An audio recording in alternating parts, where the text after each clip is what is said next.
Okay, it's time. It's 11 a.m. Eastern US time. Welcome to Indoor Ag Science Café. I'm Cherry Kubota. I'm a professor at the Ohio State University. With me, John Arrow, who is a graduate student for PhD, PhD candidate, almost finishing. And then we co-moderate this session.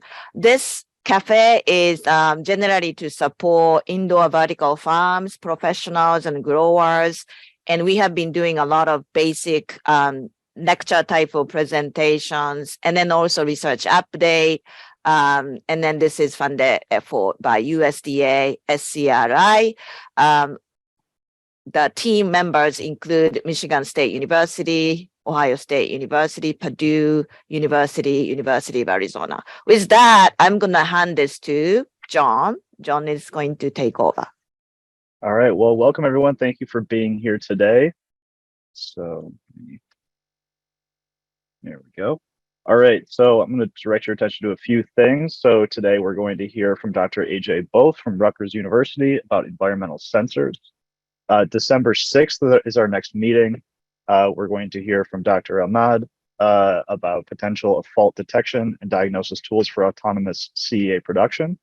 And then in January, we'll hear from Harry Berman of Rick Swan, introducing spinach in hydroponic crop production. You can find all of our OptimIA events. OptimIA is the group that is sponsoring this cafe series, and also the members we just listed are all part of this OptimIA working group. And you can find all of these events at the website in the top right corner, scri-optimia.org. Can I insert quickly?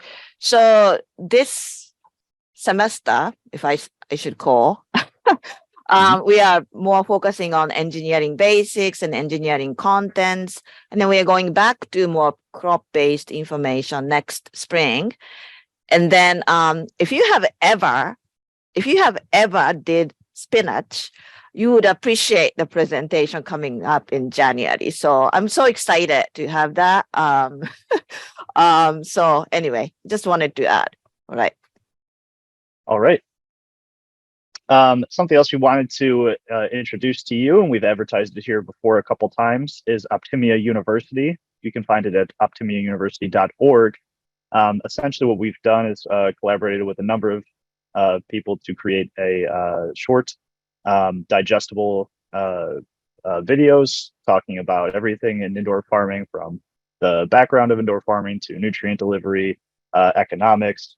You can find this all here on that page where we just go over the basic knowledge of indoor farming, and there's quite a lot of information there. And so I would definitely encourage you to visit that website and see what we have created for you to look at.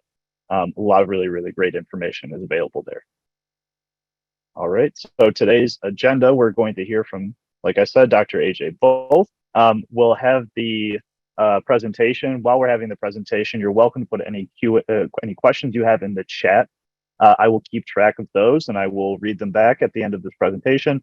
Also, at the end of the presentation, you are welcome to unmute yourself and ask your questions directly to Dr. Both. And so we will go ahead and get started. So I'm going to stop sharing. All right. Perfect. Thank you. Thank you very much, John and Cherry. Thank you to the OptimIA team for inviting me to talk about sensors today. And I hope you have a cup of coffee ready to listen to my talk and take in what I have to say. So I was asked to talk about Environmental Sensors 101. And so I want to start off with a little bit of a disclaimer.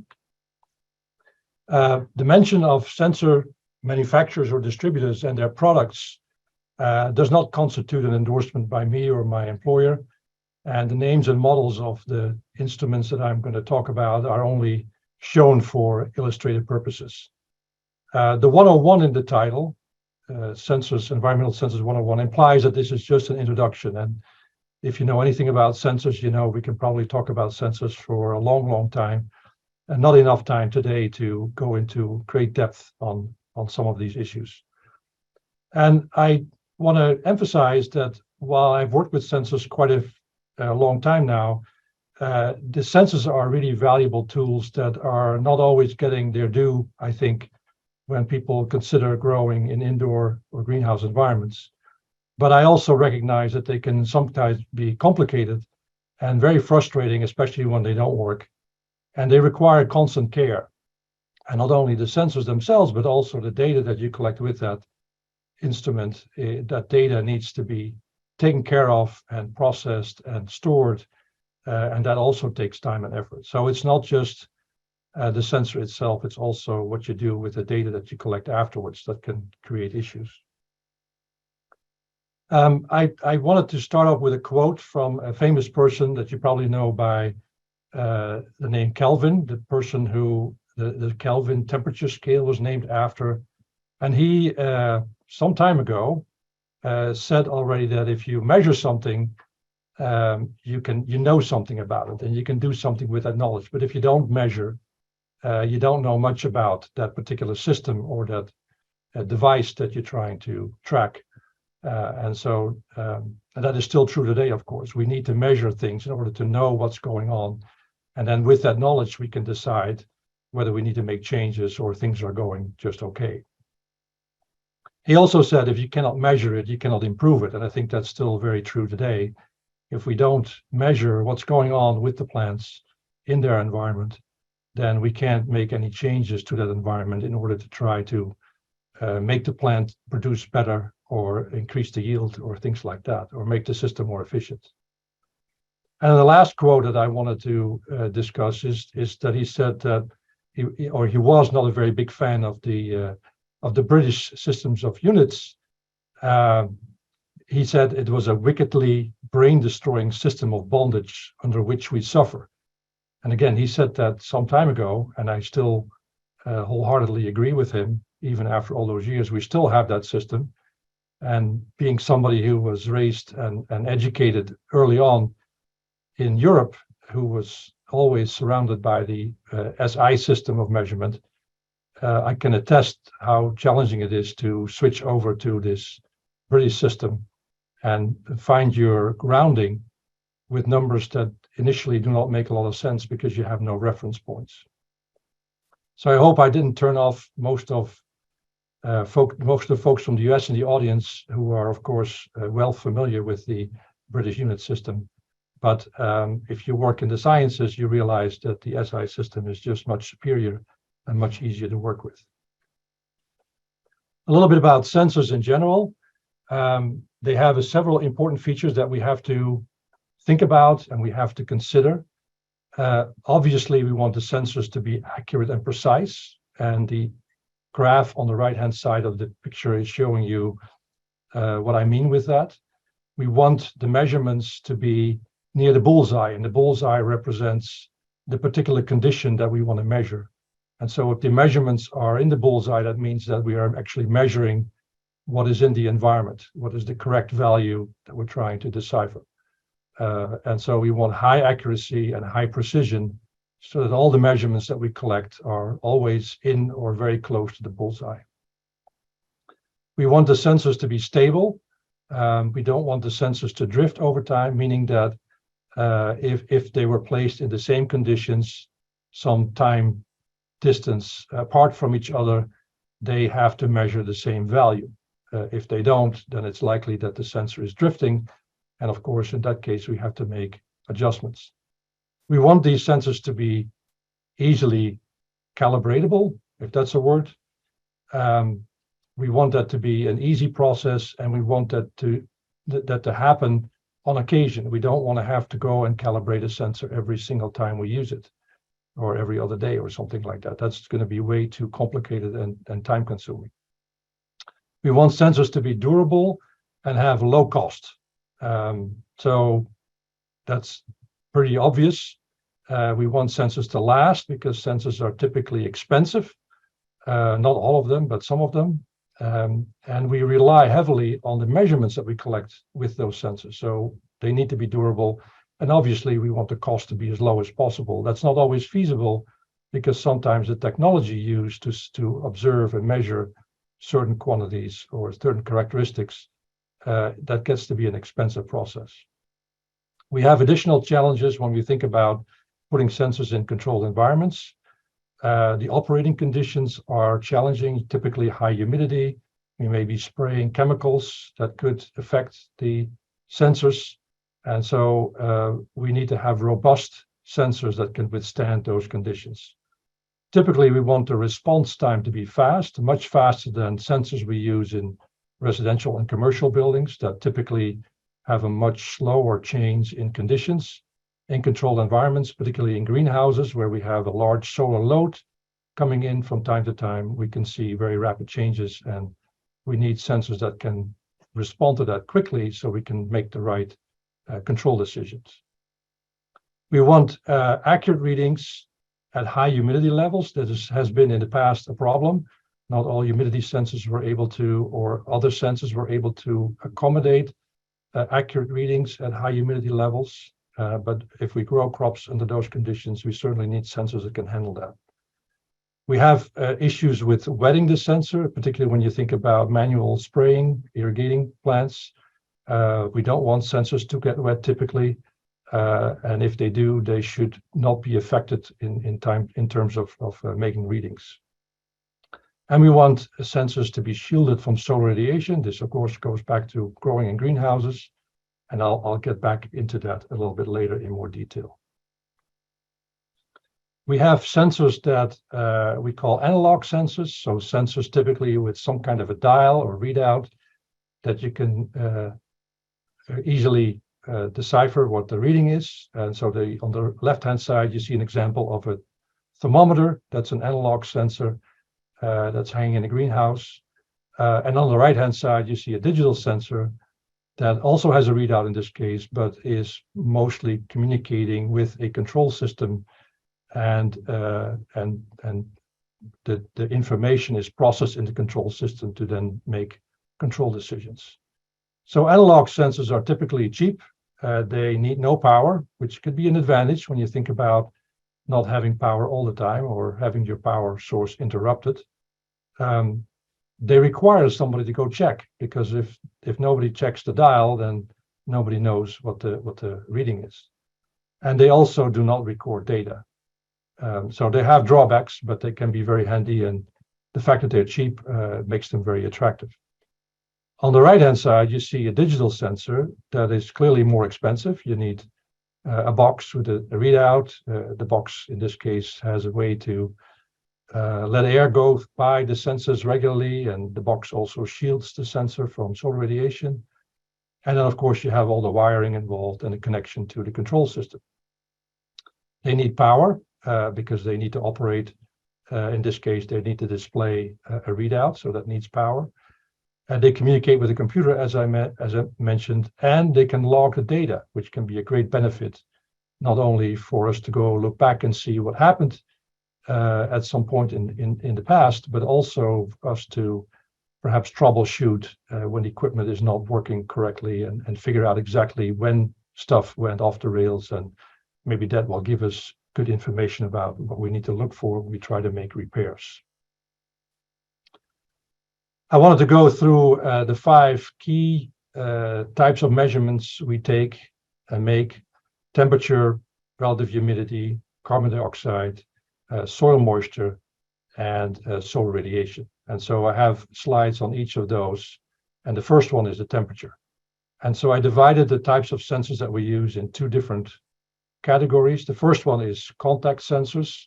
So sensors that are in contact either with the air or a particular tissue or a medium that we want to observe the temperature of.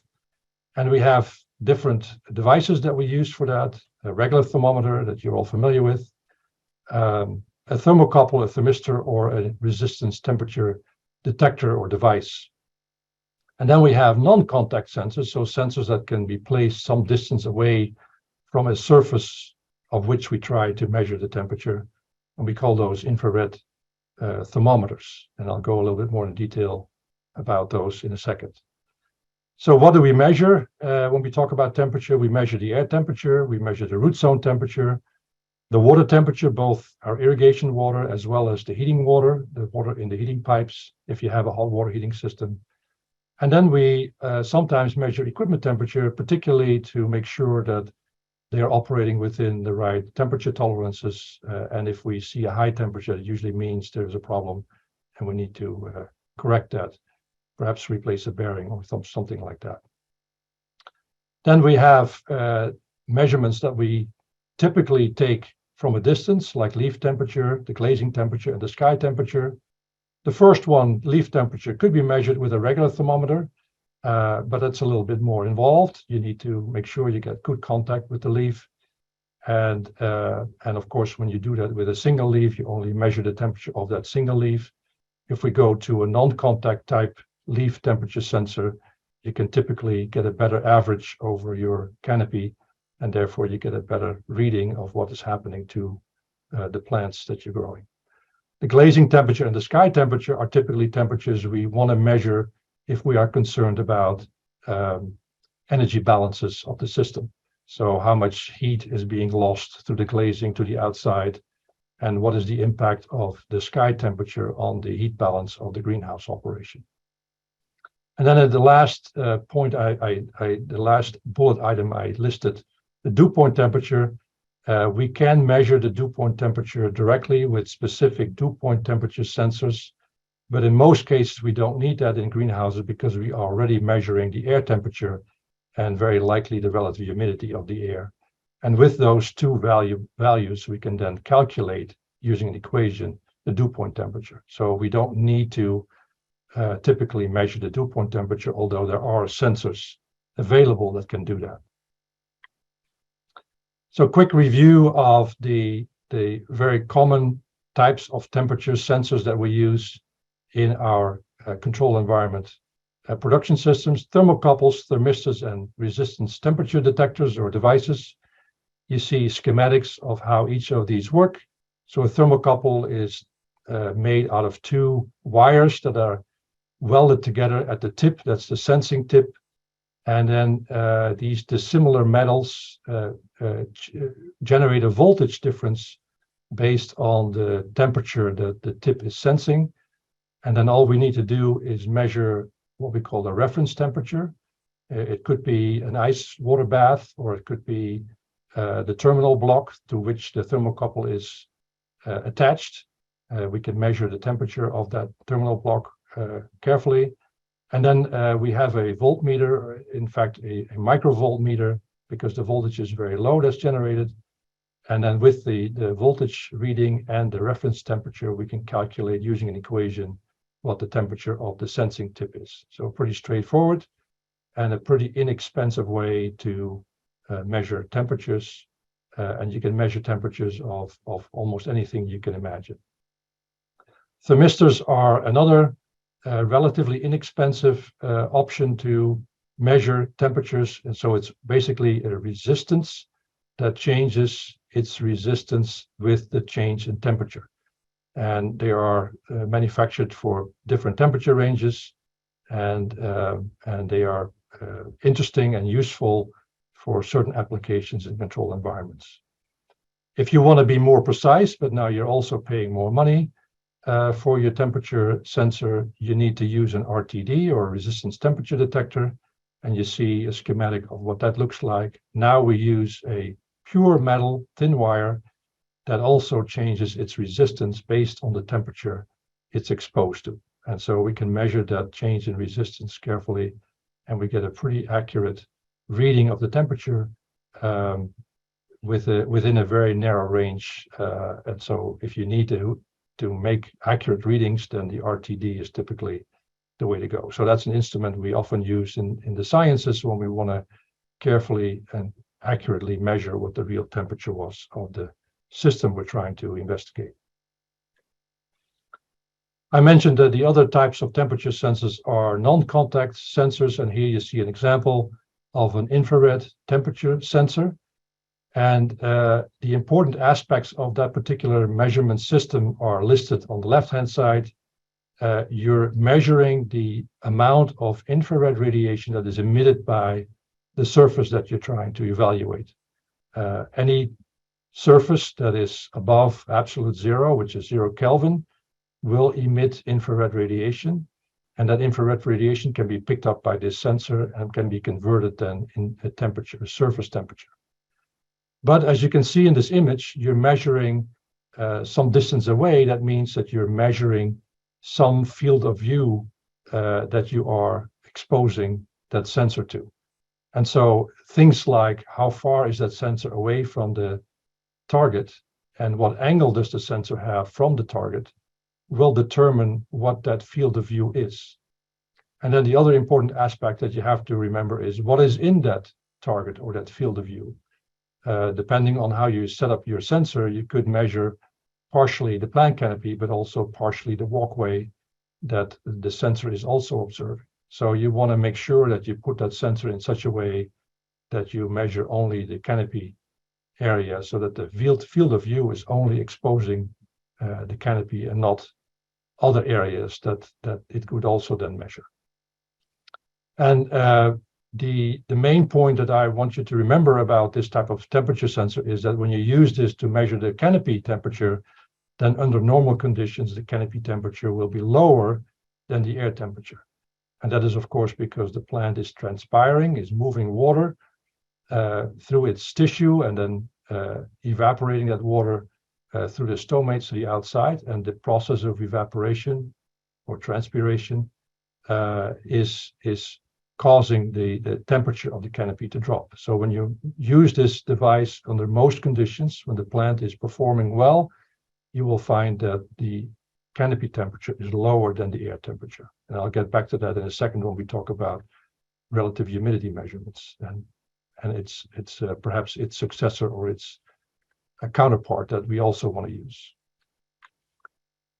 We typically want to put these sensors in an aspirated shield or box, particularly when we measure the air temperature, the relative humidity of the air, and also the carbon dioxide concentration. And the reason is that when we expose these sensors to the outside environment, they could be exposed to sunlight, direct sunlight, and that will likely change their readings. And that's not what we want. We want to sense the true air temperature or the true relative humidity that the plant canopy is exposed to. And we also want to shield these sensors, particularly the more expensive sensors, from occasional splashing when somebody goes around and waters or irrigates the plants. We need to aspirate those sensors so that we move a fair amount of air past the sensors to get a good average reading of what the plant canopy is exposed to. And that's where the term aspiration comes from. We need to move that air using a small fan. And the recommended airspeed that we typically use when we design these devices is between 2.5 and 3 meters per second, which is between 500 and 600 feet per minute if you're used to the British units. I also show you on the lower right-hand side in this slide an image of what we prefer not to see, although this is still pretty common in greenhouse operations, a bank of thermostats that are used to turn on the heating system, the ventilation system, and open and close the vents, but using thermostats that are exposed to the environment, so direct sunlight can easily reach them. They could also be exposed to irrigation or chemical sprays if they are happening in the facility. And on top of that, these particular thermostats have very thick coils on the bottom, the black spiral wound coils on the bottom of the boxes that you see here. And that means that these sensors are slow in responding to changes in temperature. And in greenhouse operations in particular, we want sensors to change and pick up the changes much more quickly. So the reason for the symbol there is this is an example of what we do not like to see in greenhouse operation when we talk about measuring and controlling your environment. Sensor placement is also important. The big image shows you here the correct way of doing it. So the box here contains the sensors, and the box was placed very close to a plant canopy that in this case was grown directly on the floor. So this may not be very convenient for somebody who needs to have access to that box, but of course it is beneficial if the grower wants to know exactly what the conditions are that the plant is experiencing, and then the grower can make control decisions based on those conditions and not conditions somewhere at a different location in the greenhouse. I also show again an example of what I think is not a proper installation, although in this case, in the insert on the lower left-hand side, you see that an aspirated box was used to mount sensors, but the sensors were mounted quite high. In fact, it probably is more correct to measure the temperature conditions of the hanging baskets in this greenhouse, but the majority of the crop is grown on the floor, and so there is quite a distance between the sensor and where the crop is grown, and that's probably not giving you the right information to properly control the conditions for the crop that is being grown on the floor. Moving on to humidity sensors, we can do it different ways. Most conveniently, we just buy a relative humidity sensor, and that gives us an output, but we can also do it more inexpensively, typically with a dry and wet bulb thermometer, and I'll show you in a second what I mean with that process. And we can also measure, and we have sensors for that, the absolute humidity. In other words, the amount of water vapor, the mass of the water vapor per cubic meter of air in the facility. The relative humidity is a parameter that is well known. You see here the equation. It's telling you something about what the vapor pressure is at a particular temperature that you're trying to assess versus the saturated vapor pressure. So you're comparing the actual vapor pressure versus what the vapor pressure could be when that air at that temperature was saturated. And the vapor pressure is the partial pressure of the air pressure that is made up of just or is caused by the water vapor molecules in the air. So more water vapor molecules, you have a higher vapor pressure.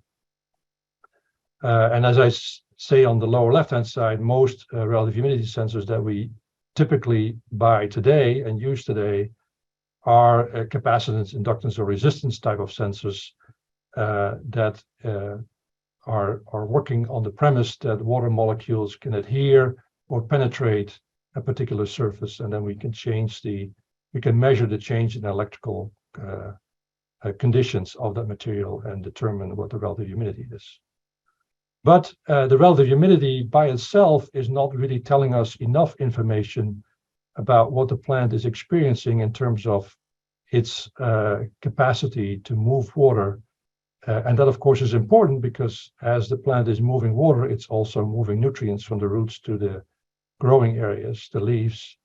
And if that water flow is interrupted, we have less nutrients coming to the growing areas of the plant, and that can cause problems. So we typically recommend that in addition to measuring relative humidity, we also try to measure the vapor pressure deficit. And the vapor pressure deficit is the deficit between the cavities in the leaves. We call those the stomates, so the areas that the plant regulates. It has specific cells that open and close those cavities depending on the outside conditions. And of course, when you grow a crop, you want those cavities to be open as much as possible, because that allows the plant to transpire water and therefore move nutrients. And it also allows, of course, the plants to import, if you will, carbon dioxide that is needed for photosynthesis. So keeping those stomates open most of the time is usually preferable if you are interested in maximizing photosynthesis and therefore growth and yield. So what we do is we assume that the air in those cavities where the plants exchange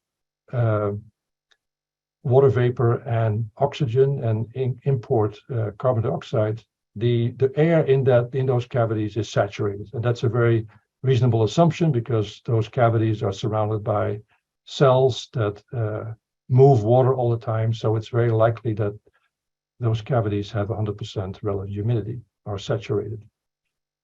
And then ideally, we want to measure the leaf temperature to calculate what that saturated vapor pressure is in those cavities.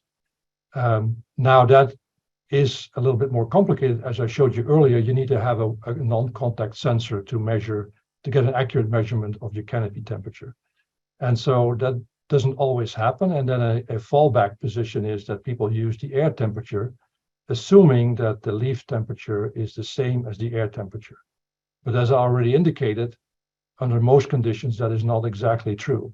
So you're making a little bit of an error when you substitute the canopy temperature for the leaf temperature. And then in order to finish the calculation of the vapor pressure deficit, we also need to know what the conditions are of the air surrounding the leaf, because that's the area that the plant is looking at being exposed to in terms of its capacity to move air and to move water vapor in and out of its system. And so you can see the equation on the right-hand side. You need to calculate that saturated vapor pressure of the leaf, and then you need to determine, using the temperature and relative humidity of the surrounding air, what the vapor pressure is of that environment, and then you can determine what the vapor pressure deficit is. And again, that is the driving force for the plant to move water from itself to its surrounding through the transpiration. And then the target range, I use a value of 0.2 to 2.0 kilopascal. I know in the literature you find sometimes more narrow ranges that are optimum for plant production, but it all depends on the type of crop you grow, what the growth stage is of the plant, what the environmental conditions are, and what the capabilities are of your control system, what specific range you feel comfortable with maintaining for your crops. We can measure relative humidity and vapor pressure deficit indirectly. I talked already about the dry bulb and the wet bulb system that we can use to, for example, measure the relative humidity. And you see an example of that on the left-hand side, one regular thermometer and another thermometer.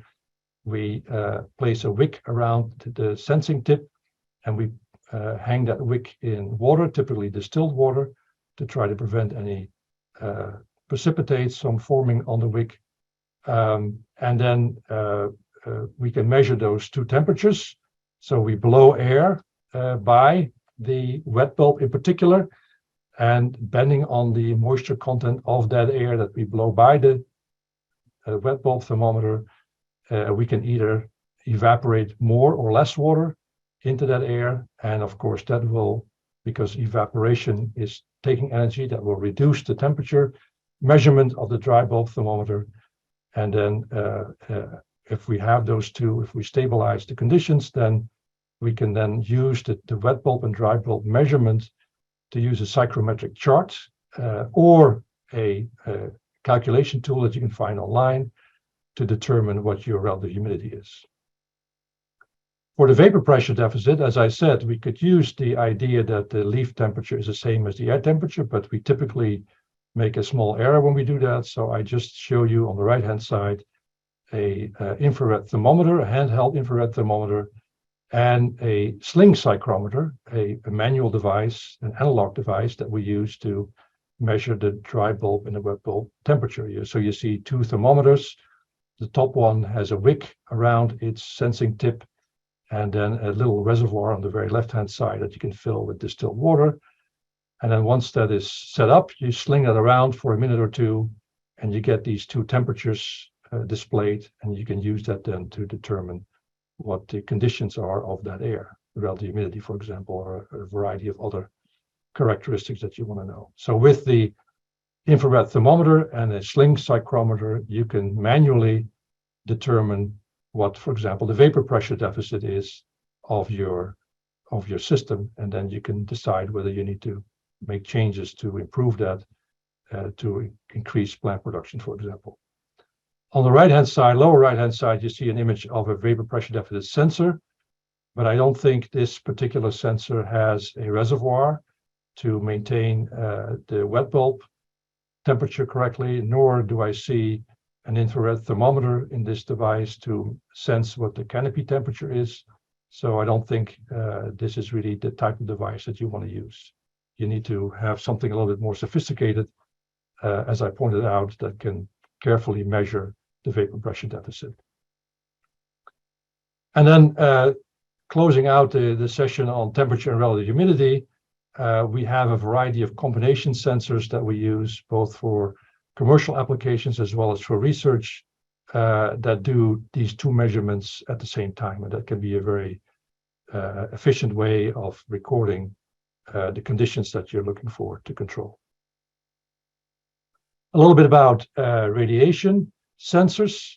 And I use radiation and light in this context interchangeably, although that's not technically correct. Light is typically reserved for visible light, and radiation spans a much larger portion of the electromagnetic waveband.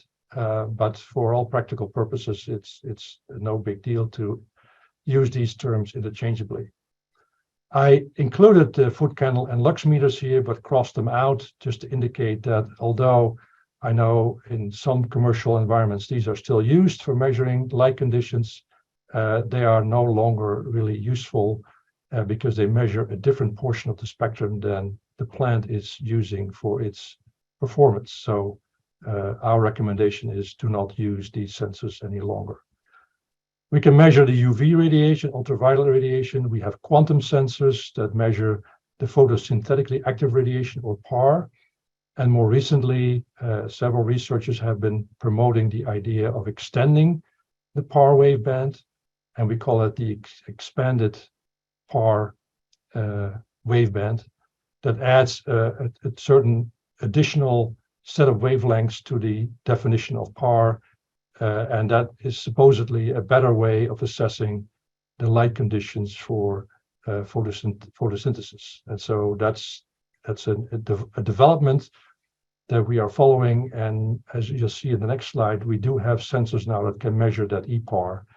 And for particular crops and particular applications, that may make a lot of sense to use that particular sensor as opposed to a regular PAR sensor. We often measure solar radiation, mostly when we do energy balances to try to figure out what the heat load is on our system. We have infrared radiometers. We also have net radiometers that look at how much radiation is coming in versus how much radiation is going out, again, for energy balances purposes. We have spectral radiometers that can measure intensities at individual wavelengths to try to get an overview of, for example, how much blue or how much red is in a particular spectrum. We have a variety of spectral sensors. NDVI is one of them. It's the normalized difference vegetation index that we can use to assess typically the presence or the health of a particular plant canopy by measuring the infrared and the red portions of the spectrum. And then we have a variety of multispectral sensors that we use typically to assess, again, the health of the plant by looking at specific wavebands and sometimes the ratios of these specific wavebands that tell us about what's happening in the plant or what's happening with certain processes in the plant. And then on the right-hand side, you see for a lot of these sensors what the common wavebands are expressed in nanometers or 10 to the minus 9 meters. Which is a quantity we typically use for expressing the wavelengths when we talk about radiation that's important for plants. So in this slide, you see a variety of different sensors, PAR sensors, the EPAR sensor that I measured that is expanding or extending the photosynthetically active radiation waveband. We have daily light integral sensors that can be very useful when we talk about the total amount of light that is available for plant production, which is typically a very good measure of trying to assess what the potential for plant growth is. So it's a useful number to measure. On the lower portion of the slide, on the left-hand side, I show you a light sensor, a PAR sensor, that is mounted on a stick that can rotate throughout the day. And so this is a device that is trying to overcome the problem that we have sometimes with a stationary sensor that is shielded by shadow bands during a portion of the day. And so by moving that sensor at a slow pace across a certain area, you can get a better reading of the average light conditions that the plant canopy is observing. And we have specialized sensors, for example, in the lower middle image, a red to far red sensor that looks at the ratio of these two wave bands to try to assess what the impact might be on plant production. And on the right-hand side, lower right-hand side, I listed a net radiometer that is trying to look at both the shortwave radiation, so the radiation we receive from the sun. The sun, as you know, has a very hot surface, so the radiation coming from the sun has a higher energy typically than radiation that we get from much cooler surfaces. So everything that we are surrounded with in our conditions that we live on Earth, and we call that the long wave radiation. So this particular net radiometer is tracking both the short wave and the long wave radiation and is determining in both cases what the net amount is. And again, we use that kind of information to look at energy balances for our systems. I wanted to briefly talk about an example of a multispectral sensor.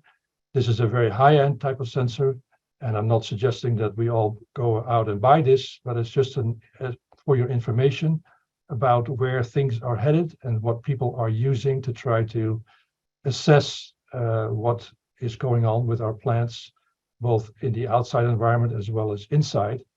And even we are now flying drones in certain greenhouse operations to use sensors like this to assess what's happening with our canopies. So this particular sensor has 6 different lenses looking at six different portions of the spectrum.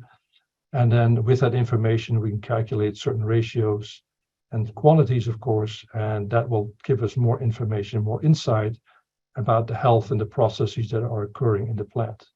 And one of the things we're trying to accomplish is that we can try to observe changes in the plants before they become visible to our own eyes.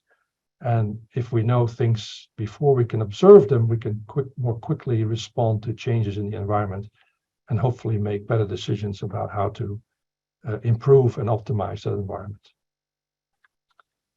Onto carbon dioxide sensors. Typically, we use an infrared signal to assess what's happening. So we shine an infrared signal, a light signal through a column of air in which we know that CO2 is present. And then that CO2 in that column of air will absorb or reflect some of that infrared radiation, and we can measure the difference between the amount that was emitted or produced versus the amount that was detected. And then we can calculate based on those two measurements what the concentration of CO2 is in that air sample. The challenge, though, is that that infrared signal and the accuracy of the measurement is dependent on the temperature and the moisture content in the air. So we need to typically take extra precautions to get an accurate reading, not have that reading influenced by changes in temperature or changes in moisture. And as you know, those conditions do occur in the growing areas that we use to produce plants. So we have to take special precautions to make sure this sensor is working correctly. And good sensors should compensate for this. They should have ways to address this, either remove all the moisture or have a way to, in their measurement protocol, address the presence of a certain amount of moisture. And of course, we can then use this measurement to decide whether we want to add more CO2 if we think the CO2 concentration is dropping to levels that are not high enough for proper plant production. And so that is summarized in the bottom 3 bullet points on this slide, giving you some reasons for why you want to measure CO2 in your growing environments. If you don't ventilate, if you don't bring in fresh air, the plants can quickly consume most of the CO2 in your growing environment. And that, of course, can then slow down photosynthesis, because CO2 is one of the inputs for the reaction of photosynthesis. We do enrich, but typically not much beyond, I say here, 1250 parts per million or micromoles per mole, because after that, it typically becomes less economical, particularly considering the fact that you do need to ventilate, so you need to remove some of that enriched air to bring in fresh air from elsewhere.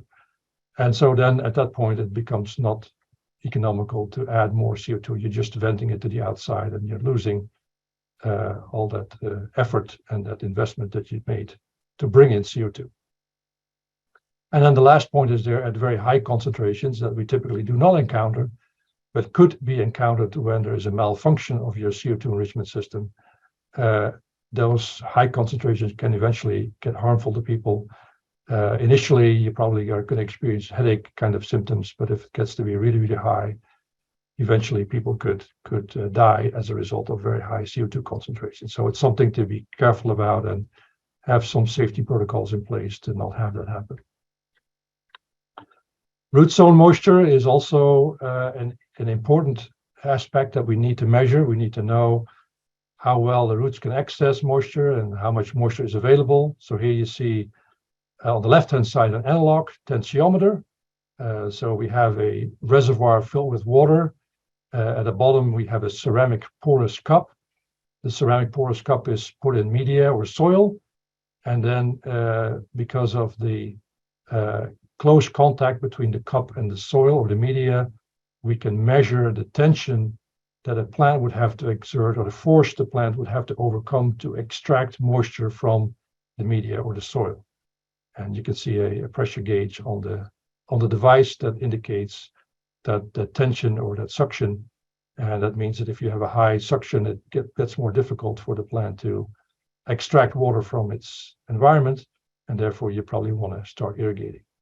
And then we have some digital sensors. Two of them you see here, a capacitance type of sensor on the left-hand side, and what we call a time domain reflectometry sensor on the right-hand side. They work slightly differently, but the main point is that they are trying to assess the amount of moisture that is available in a volume of soil or a volume of media in which you grow your plants. And they are, after calibration, pretty accurate sensors that are very useful for us to determine when it is time for irrigation and making sure the plants have enough water. There are several other parameters that we measure. Not every greenhouse or indoor cultivation operation will measure all of them, but some of these are very common. Some of them are less common, but still used or practiced by certain operations. And so you can see through this list, some of them you may be familiar with, some of them you may not have thought much about. Things like a leaf wetness sensor. That is a sensor that could be very helpful if you're concerned about wetness on your leaves that could potentially become a breeding ground for molds and other types of diseases. And so that sensor will tell you when that condition occurs or is about to occur, and then you can take preventative measures to make sure that that doesn't happen if that is a particular concern for the crop you're trying to grow. The canopy fluorescence sensor is also a newer type of technology that we're using now to try to assess non-destructively how well the plant is photosynthesizing. So it tells us a little bit about the production mechanism that's going on within the plant cells without having to measure that in a lab and probably have to destroy a plant or a portion of a plant to collect those measurements. A little bit now back to the general topic of sensors. Sensor wiring is an important issue. And here you see some points that you need to think about. What is the signal that is being produced? Is it a voltage signal? Is it an amp signal, a milliamp signal? Is it a resistance that is changing that we need to measure? Because that, of course, will determine how you can collect a reading from your sensor. Does the data that you collect need any conditioning?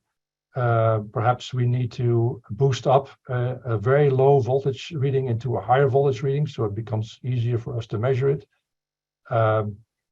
Do you need a power supply? Certain sensors, especially sensors that require some processing, need a power supply. So in addition to retrieving the signal from the sensor, you also need to send typically a low voltage power to the sensor to make it work properly. We want to install sensors in such a way that they can be replaced easily, because sensors do need maintenance and do need repairs. So putting them in a place where they're difficult to get to is usually a big headache by the time you need to do the replacement. You want to label the wiring carefully, and I show an example here in the picture on the lower right-hand side of what not to do. This may be all self-explanatory to the person who designed this system, but if there's a next person who comes in who has to do maintenance on it, this becomes a nightmare very quickly, figuring out where all the wires are going, let alone that most of the wires have the same color. So it's hard to figure out which is the positive and which is the negative. Consider sensor access when you're cleaning or do maintenance on them. So again, that you want to try to do that in the most convenient way. So don't put the sensor in a very difficult location or in a place where it's almost impossible to do any cleaning or maintenance. And always plan for calibration, whether you do that on site or whether you have to send that sensor back to the manufacturer. The calibration is a very critical component of all sensors that you use, because if you don't get the correct readings from your sensor, you're going to control your system based on those incorrect readings, and that typically results in lower production or a much less efficient production system. And then finally, I list here is wireless sensing an option. We are now seeing a lot more wireless sensors that are typically convenient, because you don't need to run a wire from the sensor all the way back to the sensing device or the control system. So that can save money, and it can also be a lot less problematic when you have to do maintenance on either one of those, the sensor or the wiring system itself. But of course, with wireless sensors, you need to have the proper communication protocols in place and communication tools to make sure that that signal from the sensor can get to your control system. Two examples of maintenance and calibration issues that I really like. On the left-hand side, you see a sensor from a company that has a detachable head, and that makes it really convenient to send that particular head back to the manufacturer for recalibration and replace it then with a calibrated head after you're done. So that is a very convenient way of doing it, as opposed to having to take the sensor and the wire down and sending the whole thing back to the manufacturer. And on the right-hand side, if you are doing things like measuring temperature or flow in a water loop, or maybe you're measuring the pH or the EC in your nutrient solution, always install your sensors with a bypass and flanges or unions in your plumbing system so that you can remove that sensor for easy maintenance or perhaps replacement. This is the way to do it, because if you don't, then you have to really stop your entire system, drain all the liquid out of your system, and then you can get access to your sensor, which is typically a pain in the neck. Troubleshooting sensors. Yes, we do have issues with sensors. We are sometimes confused by what they are reading, and we want to make sure that they are reading correctly. So if possible, I say use a second sensor that you have available to check and see if the reading is anywhere near where you expect it to be. Use a standard. So for light sensors, you can put something, piece of cloth over the sensor that mimics a complete darkness. And of course, then in that case, the sensor should read 0. And if it doesn't read 0, then you know there's probably something going on that you need to further investigate. For humidity sensors, we can wrap them into a wet paper towel or cloth towel, assuming that those conditions are close to 100% relative humidity, and you can see what your sensor is reading. And similarly for temperature sensors, if you're reading lower temperatures, you can put your sensor in a melting ice pack and or bucket and see if you're reading around 0 Celsius or 32 Fahrenheit. And again, if that's not the case, then you know there's something going on with your sensor that you need to investigate. Use a very good multimeter, which can be a very useful tool. You can measure the conductivity or the continuity of the wires that are connected to your sensors. Sometimes we have issues with that. We have a break in the wire somewhere, and using a multimeter is a very handy way of assessing that. And of course, we can measure the voltage, the current, and the resistance, as you can see in the example of the multimeter that I showed in this image. You want to make sure you know where to go when you need to ask for service or calibration of your sensors. So have that information available somewhere so it's easy to get to. We can use the data logs, the information that was stored from the sensors to check long-term performance. And as I said earlier, you can also use those logs to troubleshoot when you know there was a problem at some point, to determine exactly when something went out of whack. And that information can often be very useful to try to figure out what the cause of a problem was and how you need to fix it. And then I think it's important to not neglect your sensors. So this is not typically a device that you want to install and forget about. You want to get back to it. You want to calibrate it and recalibrate it, and you want to have some replacement schedule for those sensors, because most sensors will not have the eternal life, and they need to be replaced from time to time. We do have an interesting document that I recommend you take a look at. It's a free download at the website I show you at the bottom here. It was written originally for researchers who are doing experiments in research settings, but I think the document has a lot of good information that you can use for commercial applications as well. Maybe you don't need the tight tolerances that were used in this particular document for some of the instruments, but the type of measurements that we discussed in this document, the location for collecting those measurements, and how often you need to record those measurements, all that information is very useful for commercial applications as well. And then my last slide in closing, yes, I fully acknowledge that sensors can be expensive, but I counter that with the statement that not knowing the conditions that your crop is experiencing can be much more expensive. So yes, you need to invest money in good sensors and making sure you collect the correct data, but not doing that, I think, in the long run can be very expensive too, because you are providing an environment that is most likely not optimized for your crop. Crop information combined with sensor information is becoming a much more valuable commodity in the control world. This information can be used to develop sophisticated control systems to help us further optimize and streamline the production in controlled environments. So think about that, because your data that you collect will of course be useful to your operation, but could also be very useful for developing these more advanced control system and control algorithms that we want to use to make sure we totally optimize the production system.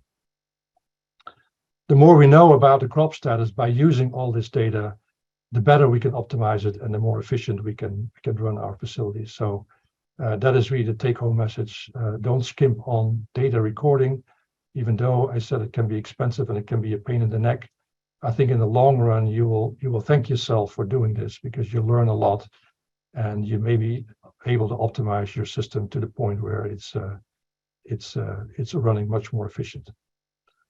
And if you think, my last comment here, if you think that this is really challenging, then I consider a piecemeal approach. So start small, start with a few sensors, try to minimize the amount of data you're collecting and the processing you need to do. But I think once you start on this route, you will discover that there are many benefits. And I think eventually you will be able to expand and fully get the benefits out of a control system that uses all input from all these sensors that you use. That's all I had for today. Thank you very much for your attention, and I'd be happy to try to answer a few of your questions. All right, thank you so much. That was a fantastic presentation, and really in depth on the sensors and need for sensors in these environments.